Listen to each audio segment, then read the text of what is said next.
Bismillahirrahmanirrahim.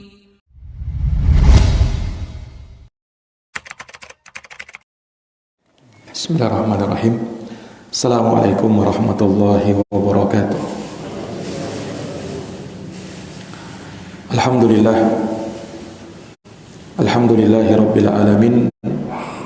Wa bihi nasta'inu ala umuri dunya waddin. Asyhadu an la ilaha illallah wahdahu la syarikalah. Ilahul awwalina wal akhirin. Wa asyhadu anna Muhammadan abduhu wa rasuluhu shadiqul amin. Sallallahu alaihi wa ala alihi wa sahbihi wa man tabi'ahum bi ihsanin ila yaumiddin wa sallama tasliman katsira.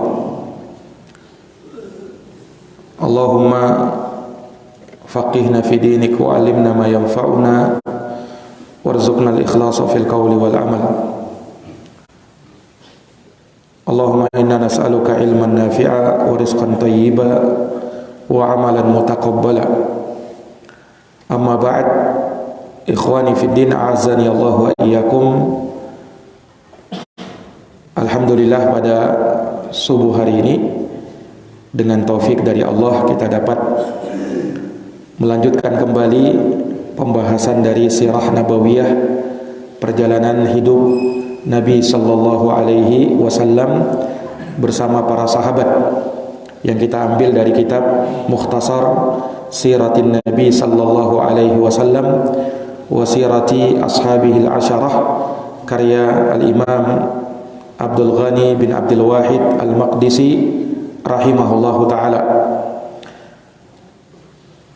Di pertemuan sebelumnya kita bercerita tentang Ghazwatu Badr, bagaimana terjadinya perang Badar, dan telah kita sebutkan pendahuluan sebelum terjadinya perang Badar, di mana ada ekspedisi militer yang dilakukan oleh Nabi sallallahu alaihi wasallam kepada kaum musyrikin, sampai terjadilah Ghazwatu Badr As-Sughra, perang Badar Sughra, yang walaupun tidak terjadi kontak senjata pada perang Badar Sughra pada waktu itu.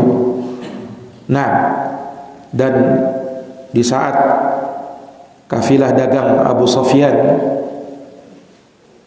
yang kemudian pulang dari Syam ke Makkah, maka di sanalah terjadi pertemuan antara kaum muslimin dan kaum musyrikin, dan di sanalah terjadi Ghazwatu Badrin Al-Kubra, terjadi perang Badar yang sesungguhnya, yang disitulah terjadi kontak senjata antara kaum muslimin dengan pasukan musyrikin. Dan juga telah kita sebutkan bahwa perang Badar terjadi di daerah Badar, tempat atau suatu sumur yang dinamakan Sumur Badar, yang digali oleh seorang yang bernama Badr Al-Ghifari, sehingga daerah tersebut dikenal dengan daerah Badar. Dan terjadi peperangan di sana, maka kemudian dikenallah perang tersebut dengan Ghazwatu Badrin, dikenal dengan perang Badar. Nah, dan Nabi sallallahu alaihi wasallam telah kita sebutkan pada perang Badar, beliau melihat dan mencari informasi terkait dengan pasukan musuh dari kalangan kaum musyrikin tatkala itu. Bagaimana usaha Nabi untuk menggali informasi, sehingga beliau mendapatkan berita bahwa jumlah pasukan musyrikin lebih banyak daripada kaum muslimin, yang ketika itu hanya berjumlah 313 orang, sementara orang-orang musyrikin berjumlah 1000 orang. Jumlah pasukan musyrikin ketika itu berjumlah 1000 orang.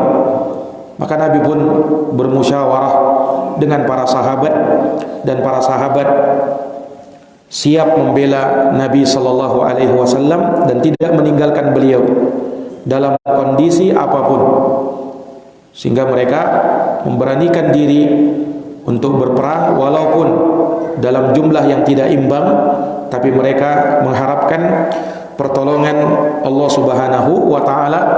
Dan di awal-awal perang telah kita sebutkan bagaimana Allah Subhanahu wa taala turunkan hal-hal yang menguatkan para sahabat yang disinggung di dalam Al-Qur'anul Karim di surat Al-Anfal ayat yang ke-11. Allah turunkan rasa kantuk terhadap kaum muslimin di malam itu, dan juga Allah turunkan hujan yang menjadi rahmat bagi kaum muslimin. Dan itu berbeda dengan pasukan musyrikin. Mereka tidak bisa tidur, dan juga mereka mendapati hujan yang turun tersebut sebagai suatu azab untuk mereka. Nah, maka ikhwani fiddin azani Allah wa iyyakum, ketika Rasulullah sallallahu alaihi wasallam berada di perang Badar, sebelum berkecamuknya perang, maka Nabi sallallahu alaihi wasallam mulai mengatur posisi pasukan kaum muslimin. Mengatur posisi pasukan kaum muslimin di perang Badar. Maka Nabi pun sebagai komandan pasukan pada waktu itu, ya, beliau berusaha mengatur dan menempatkan posisi kaum muslimin di tempat-tempat yang terbaik. Namun pada waktu itu ada sahabat yang bernama Al-Khubab Ibnul Mundir radhiyallahu taala anhu, yang ketika itu memandang bahwa pasukan kaum muslimin yang ditata oleh Nabi sallallahu alaihi wasallam itu kurang strategis menurut pendapat beliau. Maka beliau pun datang kepada Nabi sallallahu alaihi wasallam, kemudian bertanya dan mengusulkan sesuatu dengan penuh adab. Maka Al-Khubab Ibnul Mundir bertanya kepada Nabi, "Ya Rasulullah, apakah posisi pasukan sekarang yang kau atur itu adalah wahyu dari Allah, atau hal ini cuma berdasarkan ijtihadmu ya Rasulullah?" Beliau bertanya dengan sopan, dengan adab. Apakah ini dari wahyu Allah atau hanya dari ijtihadmu ya Rasulullah? Nah, karena dimaklumi dalam urusan ad-din, dalam menyampaikan agama, itu Nabi SAW 100% dibimbing dengan wahyu dari Allah Subhanahu wa taala. Berbeda dengan urusan-urusan yang lain yang tidak langsung bersentuhan dengan penyampaian agama. Nah, Nabi terkadang berijtihad dengan pendapatnya sendiri. Nah, termasuk dalam mengatur pasukan kaum muslimin. Ketika Nabi ditanya seperti itu, maka Rasulullah mengatakan, ya ini berdasarkan ijtihadku wahai Al-Khubab Ibnul Mundir. Maka Al-Khubab Ibnul Mundir ketika itu pun mengusulkan gagasannya kepada Nabi. Mana yang lebih bagus? yakni pasukan muslimin lebih baik ditempatkan di posisi yang menurutku lebih strategis ya Rasulullah. Maka ketika itu Khubab Ibnul Arab Khubab Ibnul Mundir radhiyallahu taala anhu yang mengusulkan agar pasukan kaum muslimin itu berada di posisi yang berada di dekat dengan air, dekat dengan mata air. Nah, yang mana ketika itu kaum muslimin bisa mendapatkan pasokan air yang cukup. Kemudian kita tutup mata air yang tersisa, sehingga kaum musyrikin pada waktu itu tidak mendapatkan pasokan air. Jadi maklumi dalam peperangan, ya, seseorang tentu saja membutuhkan asupan makanan dan minuman. Nah, dan minuman tentu dari hal yang sangat dibutuhkan ketika itu. Nah, maka Al-Khubab Ibnul Mundir mengusulkan hal tersebut. Iya.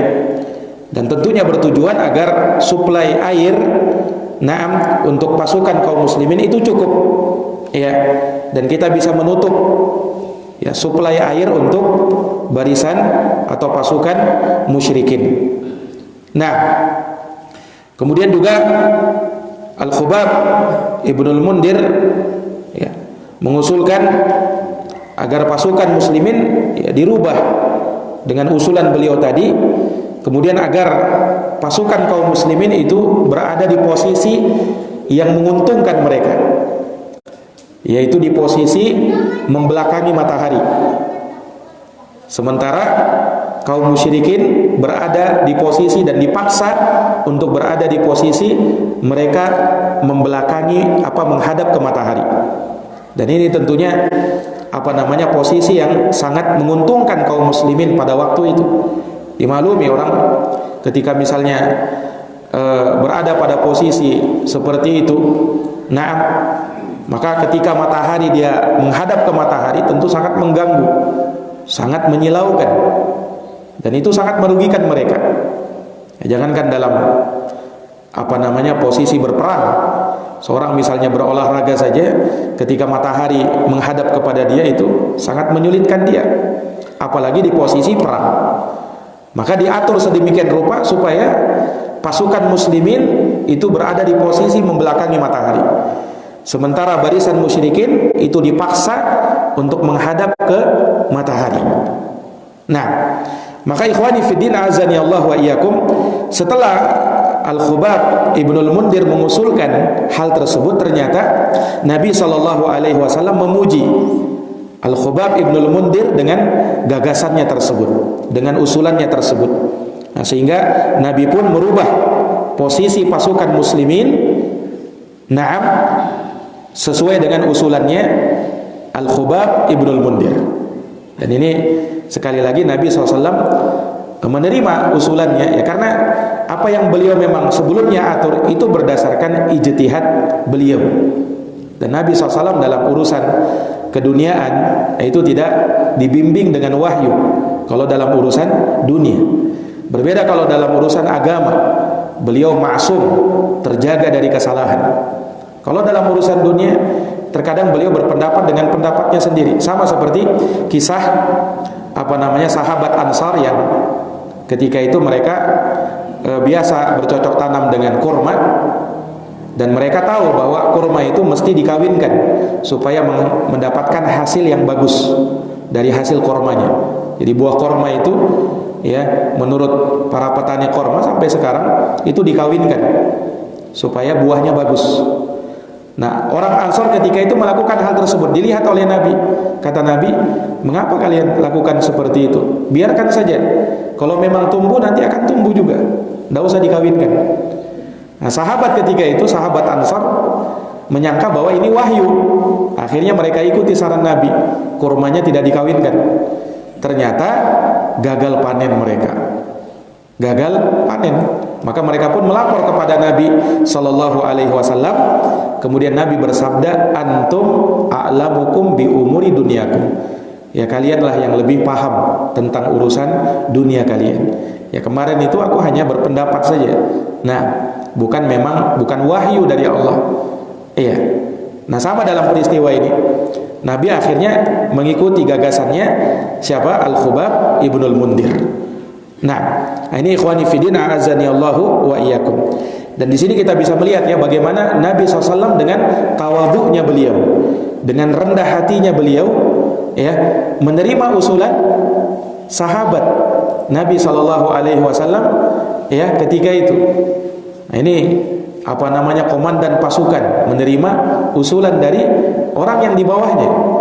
Nah, dan ini luar biasa kerendahan hati Nabi SAW, yang mungkin kalau pada hari ini, ya, seorang misalnya yang berpangkat atau sersan, ya, mungkin sangat sulit untuk mengusulkan gagasannya kepada jenderal. Nah, sangat sulit untuk diterima di hari ini. Tapi lihat Nabi SAW, ya, ada masukan seperti itu beliau terima. Sama seperti ketika di perang Khandaq, ketika di perang Ahzab, di perang Khandaq, ya, ketika itu Nabi SAW berperang melawan kaum musyrikin dan kaum kafirin. Mereka bergabung dalam jumlah yang sangat banyak. Nah, maka ketika itu salah seorang sahabat mengusulkan beberapa usulan. Nah, yang mengusulkan itu sahabat Salman Al-Farisi, supaya dibuat parit-parit. Nah, agar menjaga benteng kota Madinah. Siapa Salman Al-Farisi? Itu beliau dulunya bekas budak. Nah, dan bukan dari orang Arab. Beliau dari Persia, Salman Al-Farisi itu. Tapi bersamaan dengan itu Nabi tetap menerima usulan sahabat Salman Al-Farisi radhiyallahu taala anhu. Nah, ini sekali lagi menunjukkan bagaimana para sahabat atau Nabi sallallahu alaihi wasallam, ya, beliau sebagai seorang pemimpin yang sangat bijaksana. Nah, makanya Rasulullah itu tauladan yang sempurna. Ketika ingin melihat dan menjadi seorang pemimpin yang terbaik, maka contoh Nabi sallallahu alaihi wasallam sebagai pemimpin yang terbaik. Beliau tawadhu, beliau sangat rendah hati, beliau tidak menyombongkan diri. Nah, karena beliau sebagai seorang pemimpin, sebagai seorang komandan pasukan, tidak ada usulan dan dianggap usulannya baik, Nabi terima. Nabi terima. Nah, dan juga kita bisa melihat bagaimana adab sahabat kepada Nabi sallallahu alaihi wasallam. Ya, sebelum mereka mengutarakan gagasannya, usulannya, mereka bertanya dulu kepada Nabi. Ya, karena apa? Ya, ini Nabi SAW, seorang Rasul, seorang Nabi. Nah, tentunya berbuat sesuatu tidak sembarangan. Makanya sebelum ia mengusulkan gagasannya, bertanya dulu, apakah ini wahyu atau cuma dari pendapatmu ya Rasulullah. Nah, ini menunjukkan apa? Bagaimana adab sahabat Rasulullah sallallahu alaihi wasallam kepada Nabi sallallahu alaihi wasallam. Nah, ini ikhwani fillah, azani Allahu wa iyyakum. Iya.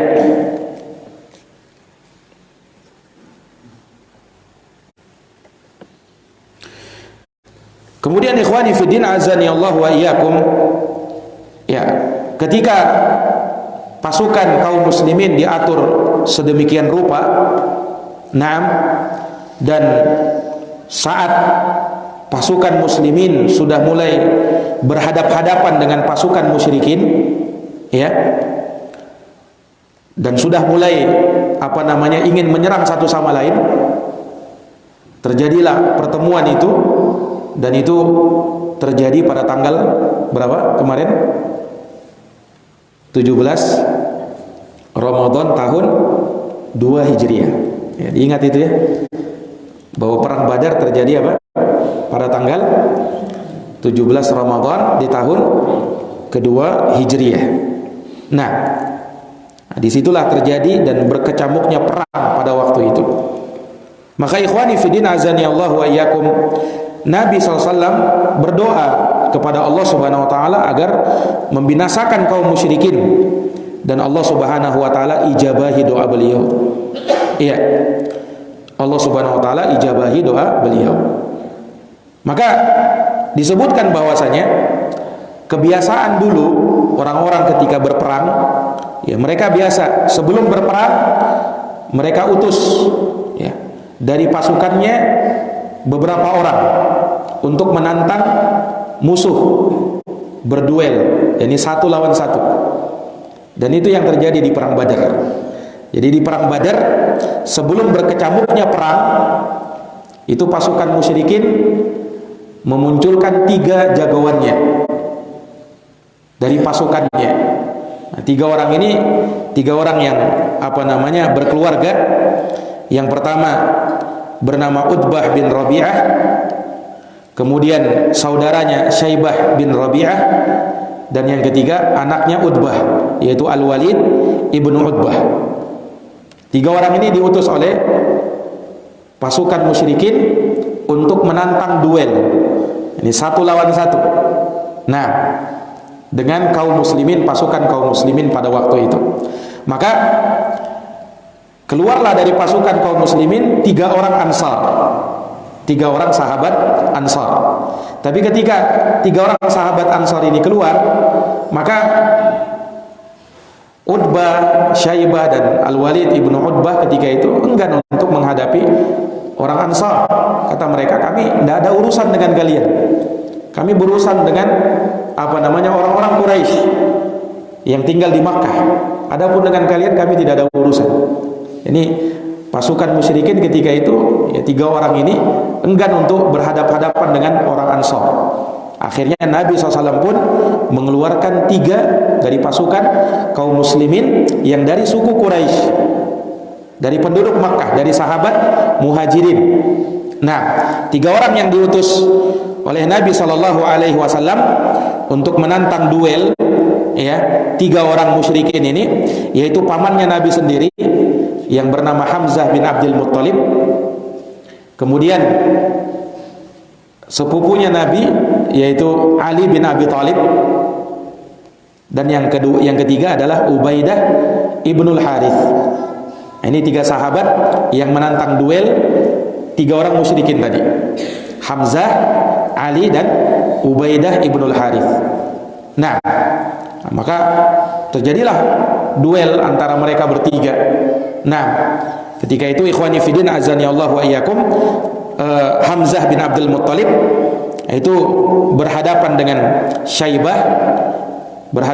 Syaibah ibn Rabi'ah, kemudian Ali bin Abi Thalib berhadapan dengan Al-Walid ibn Utbah, dan Ubaidah ibnul Harith berhadapan dengan Utbah ibn Rabi'ah.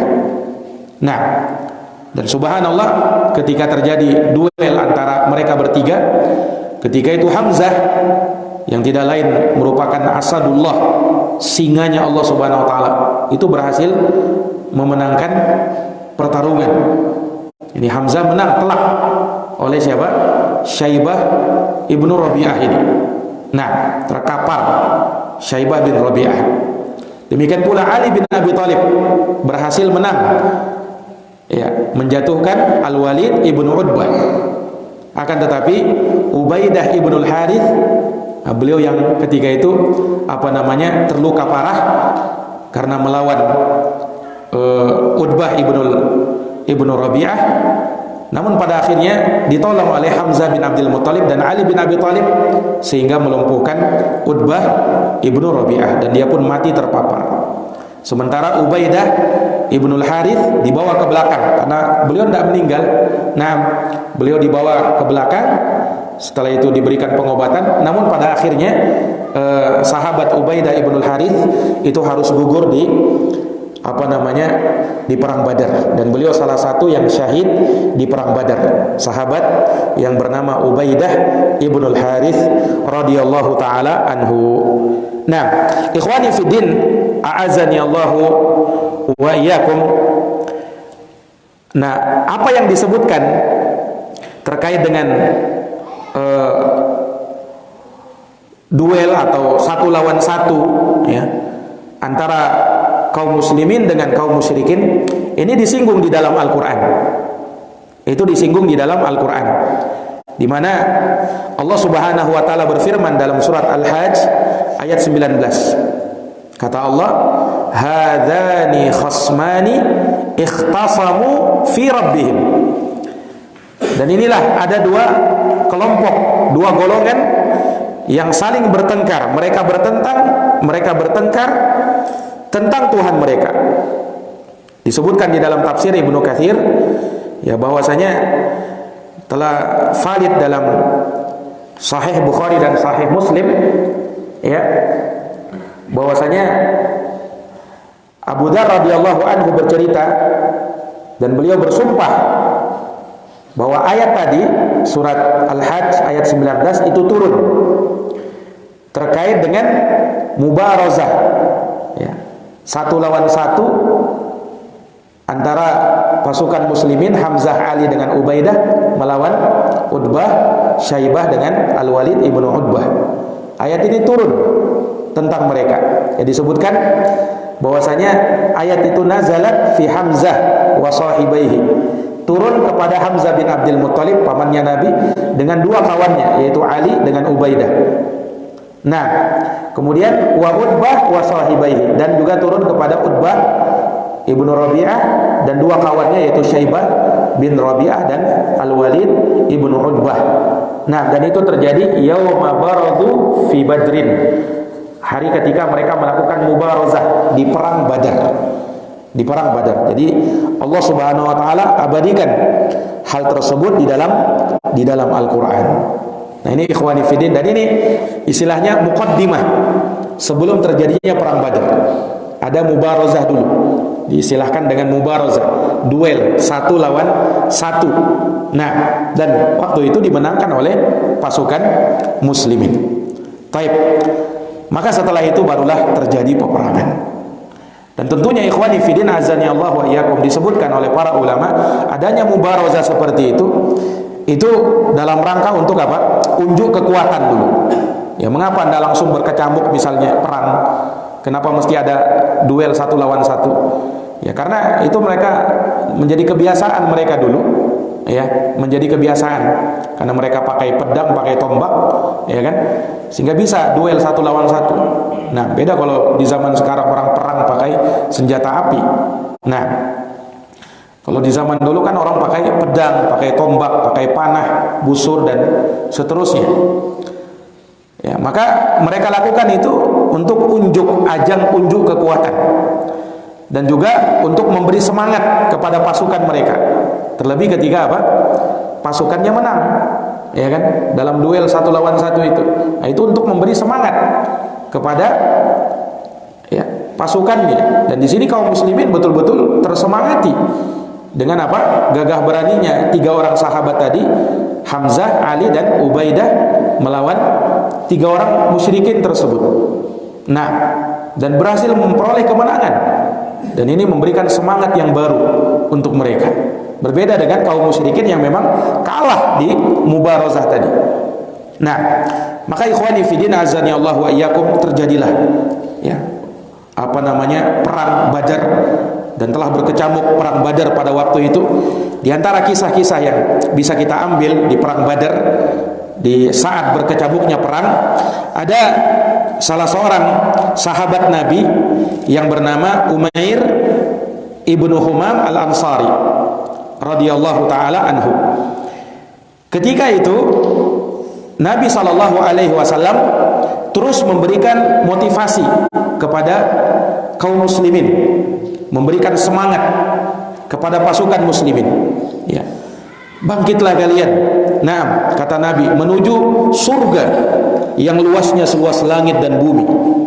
Itu sabda Nabi didengarkan oleh Umair ibnu Humam al-Ansari radhiyallahu taala anhu. Maka mendengarkan sabda Nabi itu, beliau berkata, bah. Nah, ini ungkapan untuk menunjukkan rasa takjub. Sampai ia bertanya, betulkah ya Rasulullah surga itu seperti yang kau katakan tadi?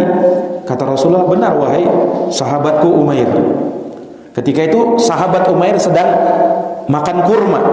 Sedang makan apa? Makan kurma. Kata Umair ibnul Humam al-Ansari radhiyallahu anhu, kalau aku tetap di sini sampai aku menghabiskan kurma yang kukunyah ini, maka umurku terlalu panjang, kata beliau. Akhirnya beliau pun membuang kurmanya, kemudian terjun di pasukan kaum muslimin, di tengah-tengah barisan pasukan, berperang dengan gagah berani. Namun pada akhirnya beliau pun gugur di perang Badar. Nah, beliau termasuk sahabat ketika itu yang gugur di perang Badar.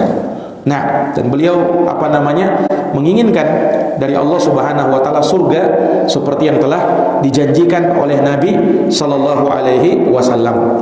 Ya, maka Rasulullah SAW pun memberi kabar gembira kepada Umair ibnu Humam al-Ansari yang syahid di medan jihad. Ini kalau kita lihat ya, ada dua orang sahabat sudah.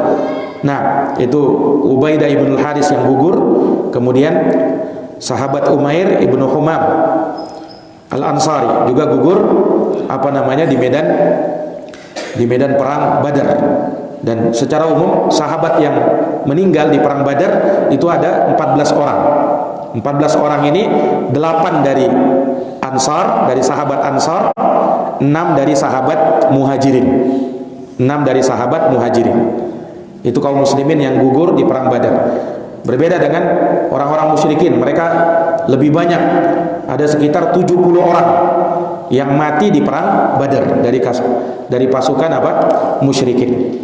Nah, ikhwani fiddin azani Allah wa iyyakum. Ketika itu Nabi SAW beliau tentu berperang bersama para sahabat.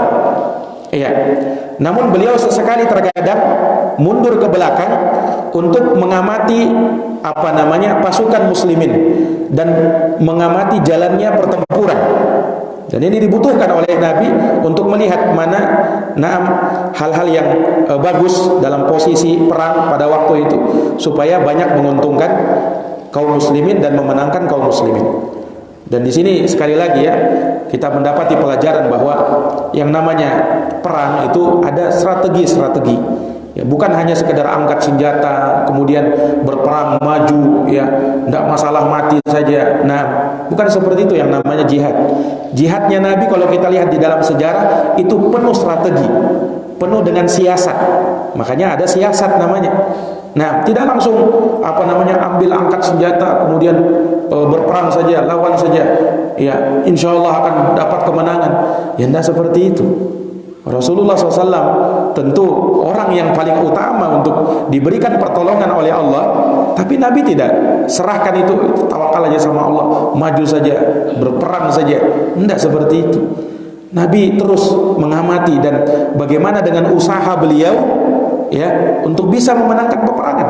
Tidak langsung bersandar, ini Allah kasih kemenangan ini, maju saja semuanya. Tidak masalah, tidak perlu pakai strategi, nanti Allah kasih kemenangan. Tidak begitu. Nah, karena apa? Yang namanya ya kemenangan itu kita bisa peroleh setelah takdir Allah Subhanahu wa taala, tentunya dengan usaha. Ya, dan itu dari sunnatullah yang harus dijalani. Ya, tidak bisa seorang itu hanya mengharapkan pertolongan Allah berpangku tangan tapi tidak mau menempuh sebab-sebab yang disyariatkan, yang dibenarkan. Nah, tidak benar. Betul Allah Subhanahu wa taala itu akan memberikan pertolongan, tetapi pertolongan Allah itu datang setelah kita menempuh sebab-sebab yang disyariatkan. Iya. Nah, ini ikhwani fiddin a'azani Allahu wa iyyakum. Sama di dalam agama ini, seorang yang menginginkan ilmu, ya dia harus belajar. Tidak cukup dia meminta kepada Allah, Allahumma inni as'aluka ilman nafi'an. Doanya itu terus, tetapi jarang dia menghadiri majelis-majelis ilmu. Nah, bagaimana caranya? Dia berdoa tetapi tidak ada usahanya untuk itu. Nah, atau orang yang mau masuk surga tetapi jarang mau beramal, ya kurang semangatnya untuk beramal. Ya bagaimana caranya? Nah, ya harus banyak-banyak beramal supaya apa yang kita inginkan itu kita dapatkan. Nah, ini ikhwani fiddin a'azani Allahu wa iyyakum. Ya.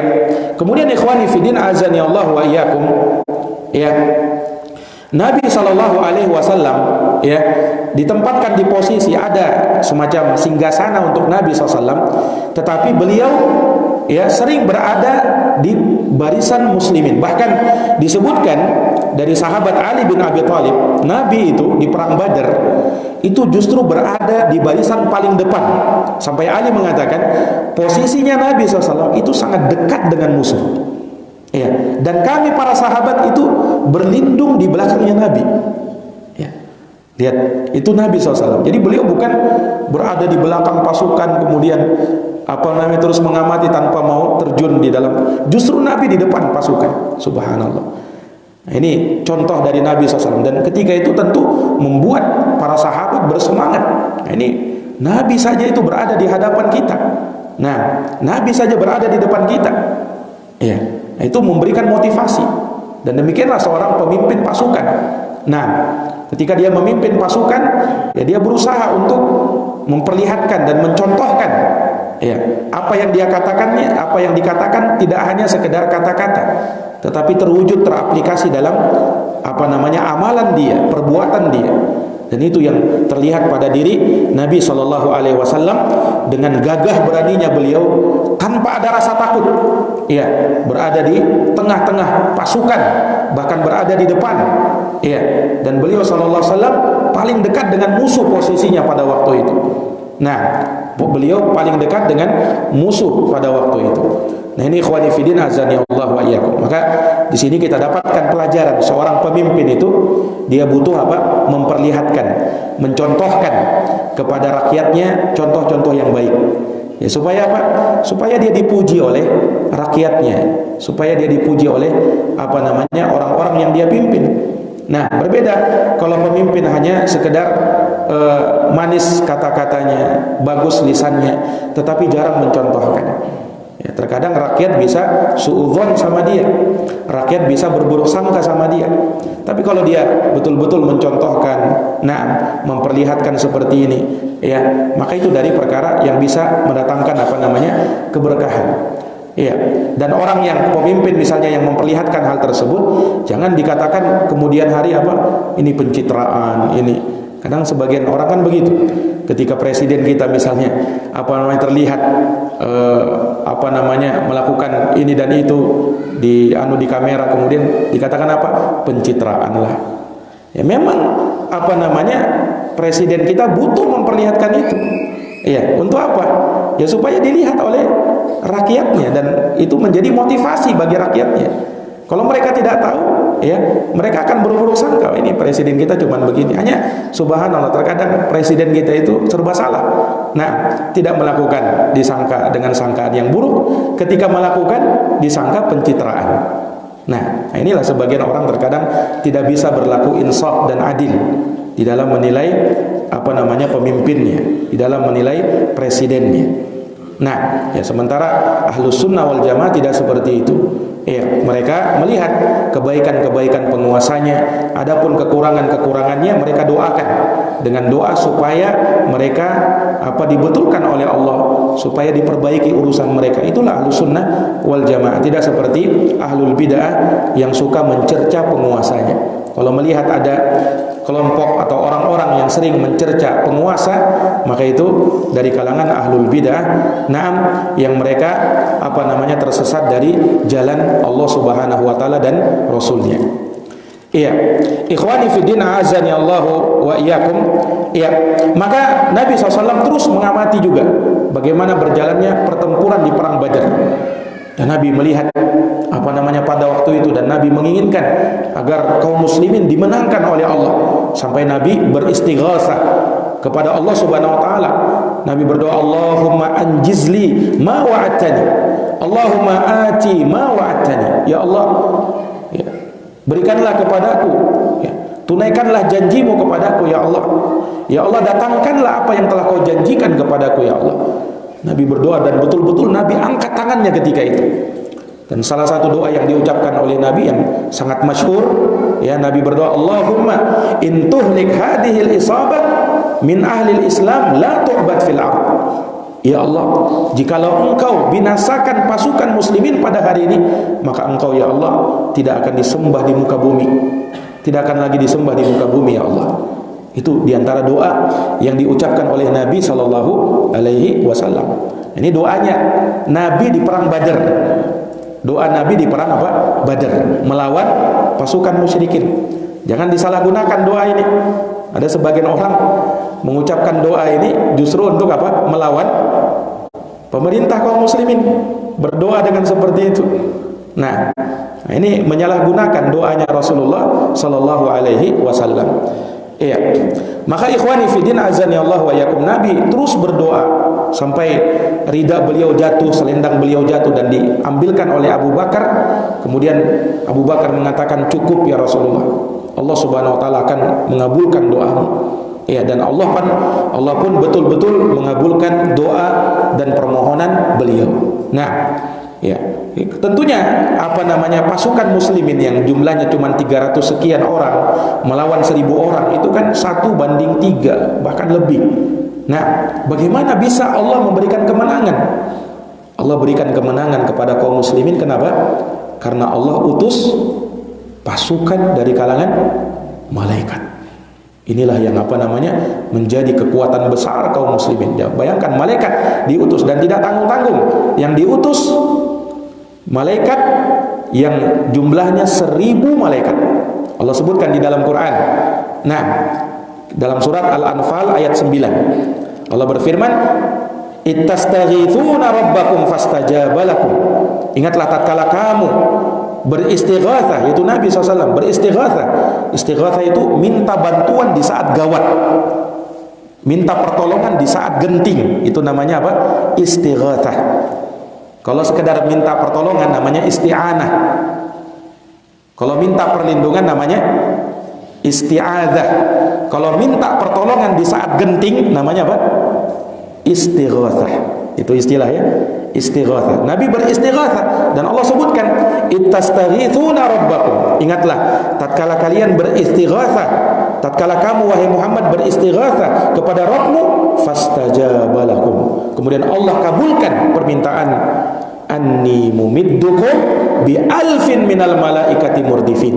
Kata Allah, kami pun mendatangkan bala bantuan kepada kalian. Siapa? 1000 malaikat. Inilah yang membantu pasukan muslimin ya di perang Badar. 1000 malaikat, bayangkan. Jumlah pasukan muslimin 300, malaikatnya yang 1000 orang. Nah, malaikat yang berjumlah 1000. Nah, maka dengan sebab itulah Allah Subhanahu wa taala memberikan bantuan dan pertolongan kepada kaum muslimin dan para sahabat. Dan disebutkan di perang Badar itu terjadi keajaiban ikhwani fiddin. Nah, diceritakan bahwasanya di antara kaum musyrikin ada yang terluka-luka, ya badannya terluka-luka, padahal belum disentuh oleh kaum muslimin. Ini luka ini dari mana ini? Kalau bukan dari apa? Malaikat. Nah, dan juga disebutkan bagaimana pasukan musyrikin itu tiba-tiba banyak di antara mereka yang terjerembab, terjatuh secara tiba-tiba, seakan-akan ada yang mendorong mereka dari belakang. Nah, itu dari keajaiban-keajaiban. Bahkan disebutkan dan dikisahkan ya, ada salah seorang sahabat Nabi SAW, dan kejadian itu pun dilaporkan kepada Nabi. Ketika ingin mengejar salah seorang musyrikin yang ketika itu berlari mau dikejar oleh sahabat ini, maka tiba-tiba musyrikin ini langsung jatuh dia, kemudian dalam keadaan hidungnya terbelah, padahal belum disentuh oleh sahabat ini. Dan sahabat itu dari arah belakang ia mendengar ada suara kuda, ya, tidak tahu arahnya dari mana, kemudian ada seakan cambukan. Nah, itu yang dirasakan oleh sahabat ini, hingga hal itu pun diceritakan kepada Nabi. Ya Rasul, aku merasakan keanehan, keajaiban yang saat aku berperang di perang Badar waktu itu.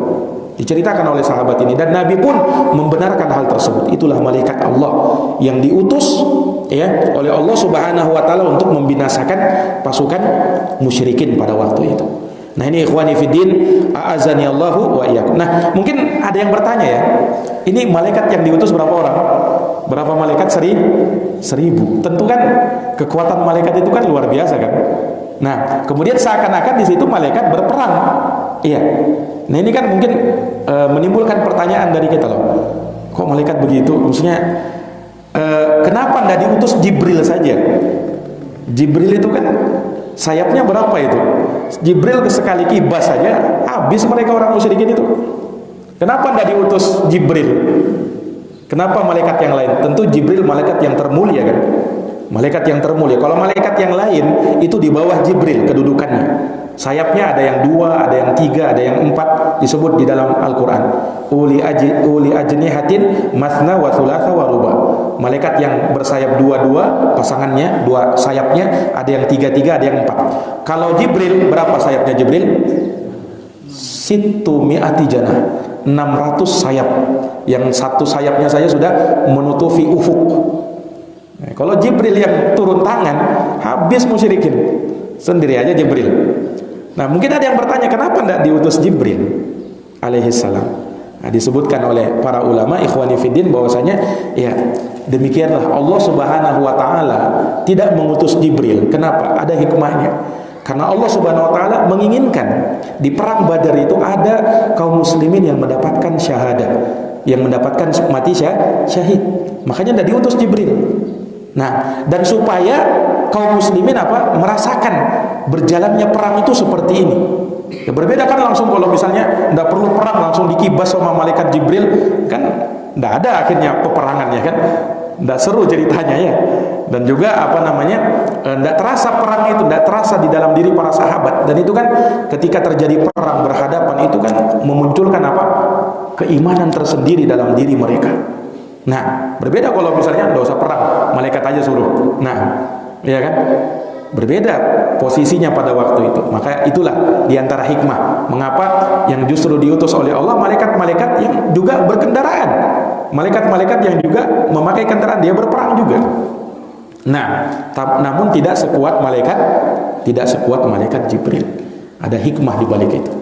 Nah, ini para hadirin yang dirahmati dan dimuliakan oleh Allah Subhanahu wa taala. Nah, demikian pula ada kisah seorang wanita mulia yang bernama Afra. Afra. Dia tidak ikut perang karena wanita tidak ikut berjihad, tetapi dia punya anak 7 orang yang ikut di perang Badar. Dari ke-7 putranya Afra ini 3 orang yang meninggal dunia syahid di medan perang Badar, di perang Badar. Nah, subhanallah, ini wanita yang mulia, anak-anaknya itu dari kalangan Muhajirin dan Ansar. Karena Afra ini menikah 2 kali. Ya, pertama menikah dengan seorang dari Ansar, kemudian bercerai, lalu menikah lagi dengan seorang yang berasal dari Mekah. Nah, maka beliau punya anak Muhajirin dan Ansar. Jadi kalau ada pertanyaan siapa seorang wanita sahabat yang punya anak Muhajirin dan Ansar, ya, beliau adalah Afra. Afra. Dan 3 orang putranya itu gugur di mana? Di medan perang, di perang Badar. Bahkan ke-7-7-nya, hanya saja 4 orang putranya lagi itu terbunuh, ya, syahid di perang yang lain. Adapun di perang Badar 3 orang putranya yang meninggal di perang Badar. Tapi wanita ini Afra radhiyallahu anha, beliau menerima berita meninggal putranya 3 orang. Beliau tidak bersedih berlarut-larut. Nah, bahkan beliau merasakan kebanggaan dengan hal tersebut. Kenapa? Anak-anakku berada di dalam surga. Nah, orang yang mati syahid di medan perang, apalagi di perang Badar ketika itu, jangankan yang meninggalnya, yang hidup saja itu dijanjikan dengan pengampunan luar biasa, apalagi yang meninggalnya. Nah, sehingga itu yang membuat tenang Afra radhiyallahu taala anha. Nah, ini para hadirin yang dirahmati dan dimuliakan oleh Allah. Nah, kemudian juga disebutkan di antara yang mati di perang Badar ini Abu Jahal. Abu Jahal itu dibunuh, ya, oleh salah satu dari anaknya Afra ini. Nah, yang bernama Muawid ibnu Afra. Dan beliau ini anak muda. Dan salah seorang lagi sahabat muda yang bernama Mu'ad ibnu Amr ibnu Jamuh. Inilah yang membunuh Abu Jahal. Jadi Abu Jahal kan ketika itu pimpinannya orang-orang musyrikin pada waktu itu. Nah, dan memang orang yang paling besar permusuhannya si Abu Jahal ini. Ketika itu, ya, 2 orang pemuda ini, Mu'ad dengan Muawid, ya, radhiyallahu anhuma, itu memang mencari si Abu Jahal. Ini 2 orang anak muda ini, masih muda mereka. Nah, dan memang mau mencari Abu Jahal. Apa katanya? Dia bertanya kepada Abdurrahman bin Auf. Ini kan Mu'ad dengan Muawid ini termasuk pemuda dari kalangan Ansar. Mereka bertanya sama Abdurrahman bin Auf, "Wahai Abdurrahman, yang mana orangnya Abu Jahal? Siapa orangnya Abu Jahal itu? Mana orangnya? Tunjukkan kepada kami." Kata Abdurrahman bin Auf, "Ada urusan apa kalian dengan Abu Jahal?" Ya, kata mereka berdua, "Dia telah menghina Nabi SAW. Kami ingin bertemu dengannya, kami ingin berperang dengan dia. Kalau kami bertemu dengan dia," ya, 2 orang pemuda ini mengatakan, "Bayanganku tidak akan berpisah dengan bayangannya kecuali aku yang mati atau dia yang mati." Ini gagah beraninya 2 orang sahabat muda ini. Sampai akhirnya ditunjukkan oleh Abdurrahman bin Auf. Nah, itu orangnya, Abu Jahal itu. Maka dua orang sahabat ini, sahabat muda ini menghadapi Abu Jahal dengan gagah beraninya, ya, sampai pada akhirnya tumbang si Abu Jahal. Pertama dipotong kakinya sampai terputus kakinya si Abu Jahal. Kemudian dia pun tumbang, ya. Kemudian dieksekusi oleh sahabat yang lain ketika itu, Mu'ad ibnu Amr ibnu Jamuh. Nah, sampai akhirnya ditinggalkanlah sahabat si Abu Jahal ini dalam keadaan terluka parah, hampir mati. Nah, dan dua orang ini yang melapor kepada Nabi bahwa mereka telah membunuh Abu Jahal. Mereka yang membunuh Abu Jahal. Nah, sampai Nabi SAW ketika itu melihat, ya, dan memastikan Abu Jahal apa memang betul-betul sudah mati atau masih hidup. Maka sahabat Ibnu Mas'ud memeriksa. Nah, ternyata Abu Jahal ketika itu belum mati ternyata, tapi hampir mati sudah. Hampir mati. Nah, tapi subhanallah, si Abu Jahal ini dalam keadaan sudah hampir mati, ya, dia tetap dengan sombongnya ketika sahabat Ibnu Mas'ud, ya, itu datang, ya, ini mengolok lagi sahabat Ibnu Mas'ud. Sahabat Ibnu Mas'ud kan kakinya itu disebutkan dalam riwayat besar sebelah. Nah, dan beliau dulu pengembala kambing. Kata si Abu Jahal, ada apa kau lewat ke sini wahai pengembala kambing yang miskin, yang hina? Padahal si Abu Jahal sudah sekarat mau mati nih. Nah, orang ini betul-betul ditutup mata hatinya, ya, tidak mau sama sekali menerima dan bertaubat kepada Allah Subhanahu wa taala. Sampai pada akhirnya yang mengeksekusi mati si Abu Jahal adalah sahabat Ibnu Mas'ud radhiyallahu taala anhu.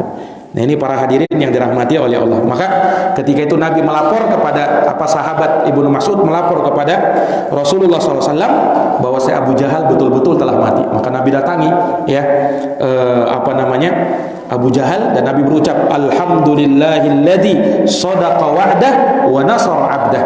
Ya Allah, segala puji bagimu yang telah menolong, membenarkan janjinya dan telah memberikan pertolongan kepada hambanya.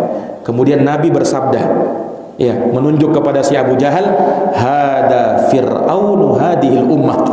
Inilah orang ini, kata Nabi, Fir'aunnya umat ini. Siapa? Abu Jahal. Jadi kalau ada pertanyaan siapa Fir'aunnya umat ini, jawabnya Abu Jahal. Ya.